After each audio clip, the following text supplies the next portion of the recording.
Photogrammetry Keystone Getty Images boosters away. This modular EVA work platform, developed by the Bendix Corp. in 1969, was intended to ferry astronauts on short hops in space. In 1965, Ed White became the first American to perform a spacewalk when he stepped out of the Gemini IV capsule and floated in space for about 20 minutes. He liked it so much, he said, that returning to the capsule was the saddest moment of my life. White had been beaten to the first spacewalk ever by cosmonaut Alexei Leonov several months earlier.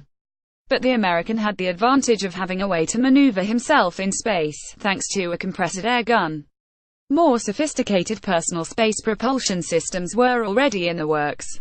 The Bendix Corp. developed a mock-up of this modular EVA work platform PDF in 1969.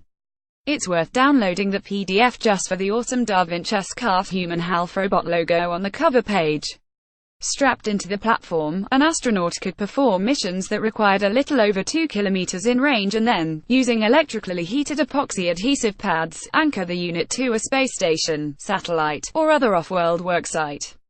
The pads were not reusable at undocking, they would be left behind, still stuck to the work surface. Based on concepts developed at Johns Hopkins University's Applied Physics Laboratory, the platform was intended to provide astronauts with a relatively safe and non-taxing method of accomplishing many EVA extravehicular activity tasks planned for advanced missions, including inspection, servicing, construction and assembly, repair, and cargo transfer.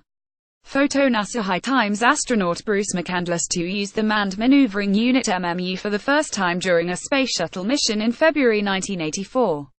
While NASA decided not to deploy work platforms like this in the 1970s, many similar capabilities ended up in the Manned Maneuvering Unit MMU, an untethered backpack propulsion device that was first flight-tested as part of the Space Shuttle's STS-41B mission in February 1984. The MMU allowed astronauts to perform satellite retrieval, science investigations and observations, in-space construction, and rescue operations, and it was used successfully on 3 missions. However, after the Challenger disaster in 1986, NASA decided that it was safer and easier to just fly right up to things and grab them with a Canadarm, Canada's robotic contribution to the Space Shuttle. Flown MMUs are now on display at the Smithsonian and the Kennedy Space Center. These days, NASA spacesuits are equipped with a scaled-down version of the MMU called SAFER for Simplified Aid for EVA Rescue. It's basically a small propulsive backpack for use in emergencies, providing just enough thrust for astronauts to return to safety if a tether breaks.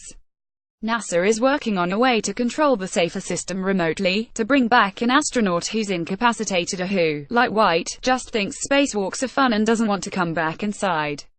Part of a continuing series looking at old photographs that embrace the boundless potential of technology, with unintentionally hilarious effect. Bendix Corp. EVA Module EVA Work Module passed forward.